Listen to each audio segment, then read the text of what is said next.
morning guys, I'm RJB Cas from BEd 1E and this is the continuation of our report, Rizal's Life, Exile, Trial, and Death.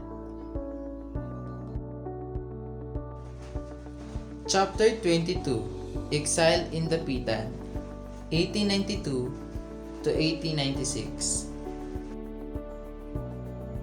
Rizal lived in exile in faraway Dapitan, a remote town in Mindanao, which was under the missionary jurisdiction of Jesuits. From 1892 to 1896, we all know that Rizal was abundantly fruitful with varied achievements in life, such as medicine, science studies, and has a wide knowledge in language, and many more. Despite of multifarious activities, he kept an extensive correspondence with his family, relatives, and his different career. Beginning of exile in the Pitan. The extremer Cebu which brought Rizal to the Pitan carried a letter from Father Pablo Pastels to Father Antonio Ubac. And in this letter, Father Pastel informed Father Ubac that Rizal could leave the parish convent on the following conditions. 1. That Rizal publicly retract his error concerning religion and make statements that were clearly pro-Spanish and against revolution. 2. That he perform the church rites and make a general confessions of his past life. 3. That henceforth he conduct himself in an exemplary manner as a Spanish subject and a man of religion. But Rizal did not agree with those conditions. Instead, he lived in the house of the commandant, which is Captain Carnicero. Their relationship were warm and friendly. Carnicero was charmed by Rizal's fine qualities and personalities. Rizal, on his part, admired the kind, generous Spanish captains. As evidence of his esteem, he wrote a poem entitled A Don Ricardo Carnicero on August 26, 1892, on the occasion of Captain's birthday. Rizal wins in Manila Lottery on September 21, 1892. The sleepy town of the Pitan birds in hectic excitement. The mailboat who was approaching the town brought no Spanish officials but the happy tidings that the lottery ticket no 9736, jointly owned by Captain Carnicero, Dr. Rizal, and Francisco Equilier, won the second prize worth of 20,000 pesos. Results winning in the Manila Lottery reveals an aspect of his lighter side. He never drank hard liquor or never smoked, but he was a lottery addict. Rizal Pastel debate on religion. During his exile in the Pitan, Rizal had a long and scholarly debate with Father Pastels on religion. This interesting religious debate may be read in 4 letters written by Rizal as follows.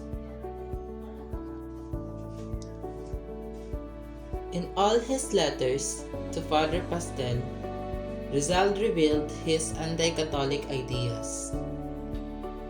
According to him, individual judgment is a gift from God, and everyone should use it like a lantern to show the way and self-instem. If moderate by judgment save man from unworthy acts, this interesting debate between the two ended inconclusively. Rizal could not be convinced, so that he lived in the Pitan, beyond the pali of his mother church. In spite of their religion's differences, Rizal and Palis remained good friends and give Rizal a copy of Imitation de Cristo, or Imitation of Christ, a famous Catholic book by Father Thomas. Hi, I'm Rafael. Rizal challenges a first man to the Jew. Rizal involves in quarrel with a French acquaintance in the Pitan, Mr. Juan Lardet, a businessman who purchased many logs from the lands of Rizal. Lardet, in a letter written to Antonio Miranda, a Dapitan merchant and friend of Rizal, expressed his disgust with the business deal and stated that if Rizal were the truthful man, he should have to me the lumber not included on the account were bad.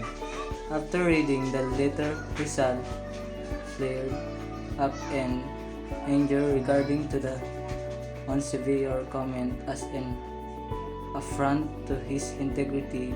Immediately, he confronted Larget and challenges him to the duel. Carcenero told the first man to apologize to Rizal rather than accept the challenge to the fact that on a field of honor Rizal is an expert in martial arts, particularly in fencing and pistol shooting. Fitting of advice, Lardet wrote to Rizal in French date the Pitan March 30, 1893, apologizing for the insulting comments. Rizal, as a gentleman, accepted the apology, that their good relations were restored. Rizal and Father Sanchez. Father Francisco de Paula Sanchez, Rizal's favorite teacher at the Ateneo de Manila, to the Pitan. Father Pastels assigned Father Sanchez to pursue Rizal to discard his errors of religion. But all efforts of Sanchez were in vain, for once Rizal could not be convinced by his farmer developed teacher. On Father Sanchez's birthday, Rizal gave him a precious birthday gift, a manuscript entitled Estudios sobre la Lingua Tagala, Studies on Tagalog Language, a Tagalog grammar which Rizal wrote and which he dedicated to his developed farmer teacher. A dialect life in the Pitan. Since August 1893, members of his family took turns in visiting him in order to assuage his loneliness. Among them were his mother, sister Trinidad, Maria Narcisca, and new babes Teodosio, Stanislao, Marcasio, and Prudencio. He built his house by the seashore of Talisay, describing his life in the Pitan. Rizal wrote Blumentritt on December 19, 1893. Rizal encounter, which the fairy spy. This spy with is assumed name of Pablo Mercado, which the initial PM, and posing as a relative secretly visited Rizal at his house on this night of November 3, 1893. The real name of Pablo Mercado has Florencio Namanan.